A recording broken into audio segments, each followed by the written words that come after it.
Welcome to Live TV. President Trump, asked about news that 3 House committees are sending a subpoena to the White House for Ukraine documents, called the impeachment inquiry the greatest hoax. This is a hoax. This is the greatest hoax, Trump said. The president added that he will work with Speaker of the House Nancy Pelosi and House Intelligence Committee Chair Adam Schiff. But when asked about questions about impeachment inquiry, President Trump would not answer the questions, according Jake Tapper. Check the video. Jeff Mason, a very kind and excellent reporter that we know from Reuters, tried to get President Trump to answer the question just now, what did you want him to do with regard to the Bidens? And very tellingly, President Trump would not answer that question. He would not repeatedly answer that question. And Jeff Mason, it's hard to imagine another. President Trump is trying to protect what he's done. This is a fraudulent crime on the American people. But we'll work together with Schiff and Pelosi and all of them, and we'll see what happens, because we did absolutely. I had a great call with the president of Ukraine. It was 100. You have the transcript. And irate Donald Trump blasted Democrats for wasting Americans' time with bullshit, as his frustration with the fast-widening impeachment drama that is threatening his presidency boiled over in spectacular fashion. The president's tirade, one of the more extraordinary moments in the long history of the Oval Office, followed a warning by House Speaker Nancy Pelosi and House Intelligence Committee Chairman Adam Schiff that they were not fooling around. They also hinted that attempts by the administration to prevent witness testimony and the handover of documents could be folded into articles of impeachment on the grounds of obstruction.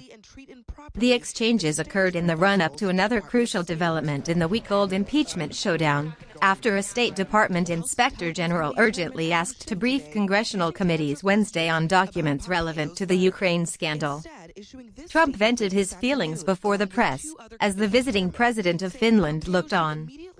He again accused Schiff of misrepresenting his call with the president of Ukraine, in which he is accused of asking the Kiev government to investigate his potential 2020 rival Joe Biden, in an apparent abuse of power.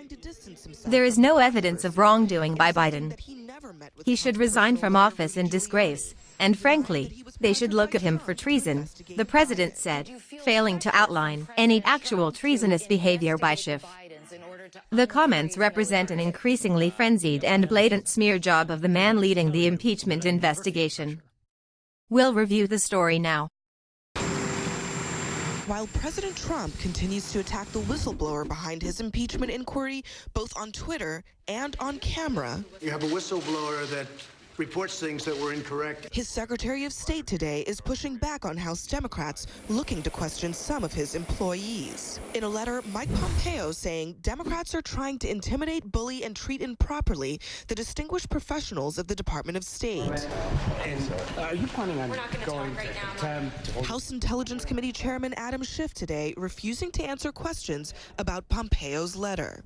Instead, issuing this statement late this afternoon, along with 2 other committee chairmen, saying Pompeo should immediately cease intimidating department witnesses in order to protect himself and the president. Thank you very much. Meanwhile, Ukrainian President Zelensky, whose phone call with President Trump triggered the investigation, now trying to distance himself from. Trump also repeatedly misrepresented the circumstances of the call and the whistleblower's report that his administration tried to stop being released to Congress.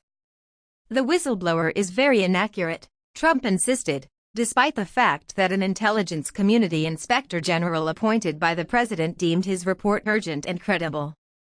In a tweet that reflected his political strategy for fighting impeachment, Trump hit out at do-nothing Democrats who he said should be focused on building up our country, not wasting everyone's time and energy on bullshit, which is what they have been doing ever since I got overwhelmingly elected in 2016. Get a better candidate this time, you'll need it. The tone of Trump's comments contrasted sharply with the reserved atmosphere around an earlier news conference by Pelosi and Schiff in which they made detailed constitutional arguments as to why Trump's pressure on Ukraine met the standard of a high crimes and misdemeanor needed to consider throwing a president out of office.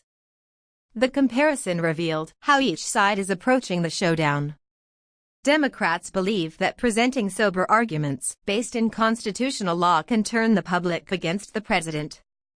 Trump, with his warnings of coups and illegal behavior, is seeking to fire up his loyal supporters to insulate him against any slippage of support among Republicans in the event of a Senate impeachment trial. Pompeo re-ups bullying claim. The State Department Inspector General will be on Capitol Hill after Secretary of State Mike Pompeo admitted he was on the now notorious July 25 call between Trump and Ukraine's president. A congressional aide described the request by the State Department's independent watchdog official, Steve Linick, to discuss documents related to Ukraine as highly unusual and cryptically worded.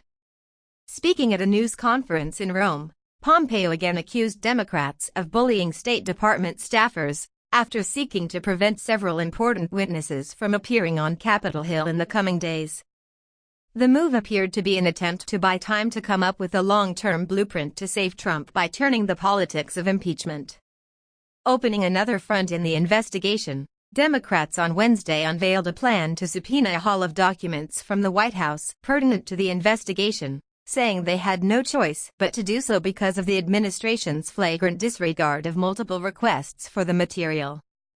Pompeo's initiative was at least more substantive than Trump's tweeting and cable news appearances from conspiracy theory touting supporters that constituted his early defense. But the sharp Democratic response to Pompeo's claims of bullying against potential witnesses and a key source's decision to show up anyway suggested that the added gravity of a formal impeachment process could shift Washington's balance of power. It is only a week since House Speaker Nancy Pelosi formally announced an impeachment probe into evidence that Trump pressured Ukraine to dig up dirt on his potential 2020 rival Joe Biden. But the drama has turned Washington on its head and comprehensively altered the dynamics of the Trump presidency. Trump appears under siege from multiple directions. Late Tuesday, for example, the New York Times cited administration officials as saying the president previously suggested fortifying his southern border wall with a trench filled with alligators and snakes and wanted to shoot undocumented migrants in the legs. Fast-moving developments. The latest fast-moving developments show how Democrats are using their constitutional authority to quickly build a framework for their investigation. This is an extraordinary crime. I suspect this is the greatest crime a president has committed in my lifetime, Representative Mike Quigley, a Democratic member of the House Intelligence Committee, told CNN's John Berman Tuesday. The pace is sure to heat up Wednesday with Pelosi and House Intelligence Chairman Adam Schiff and the president himself expected to hold news conferences. Trump offered Americans a glimpse into the state of his mind at the end of a tumultuous day with the unfounded tweet that warned illegal attempts were underway to steal the votes and constitutional rights of his supporters. As I learn more and more each day, I am coming to the conclusion that what is taking place is not an impeachment, it is a coup, Trump declared. Aside from the inflammatory social media posts, the White House clearly understands that its best interests lie in stalling the inquiry for as long as possible, likely with legal challenges challenging subpoenas to give its surrogates time to fog the case and to build public frustration with impeachment.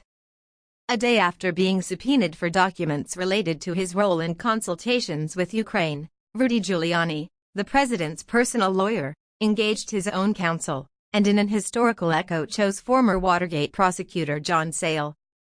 The former New York mayor has not said if he will comply with the subpoena. But he could be an early test case of the administration's intentions to gum up the impeachment works with contentious legal challenges that could last for months. I really have to study it. I can't shoot from the hip, Sale told CNN's Michael Warren. Every time I turn around, Rudy's on another TV show, Sale continued. He and I could have a conversation, and then I turn on the television and he could be doing something else. Intimidation and bullying. Pompeo, one of the president's most valued aides, launched the most serious attempt yet by the administration to disrupt the impeachment investigation on Tuesday. In a letter to House Foreign Relations Committee Chairman Eliot Engel, he said the proposed timetable for witnesses to testify in the coming days was too compressed. The Democratic response was swift, reflecting an apparent belief among party leaders that they have the upper hand over the administration in the early stage of the probe. In a letter to Pompeo, who is in Europe, the chairman of the House Intelligence, Foreign Affairs, and Oversight Committees said that holding back testimony is illegal and will constitute evidence of obstruction of the impeachment inquiry. In effect, the chairmen were warning that an attempt to frustrate the impeachment inquiry could eventually itself turn into a rationale for impeachment. The administration has been largely successful in derailing previous Democratic efforts to oversee the White House by launching legal challenges and sweeping executive privilege claims. But impeachment already looks like a different animal. The lawmakers also accused Pompeo of intimidating State Department witnesses to protect himself, and the ambassador Kurt Volker, the former special envoy to Ukraine who had been scheduled for a deposition on Thursday, has made clear he still plans to show up, despite Pompeo's letter. The other official schedules to be deposed by the House Foreign Affairs Committee include former U.S. Ambassador to Kiev Marie Masha Yovanovitch, Counselor T. Ulrich Brechbuhl, and Ambassador Gordon Sondland, who were mentioned in the whistleblower complaint that helped trigger the impeachment push. Thanks for watching. Don't forget like and subscribe. Leave your comment for video. Thanks.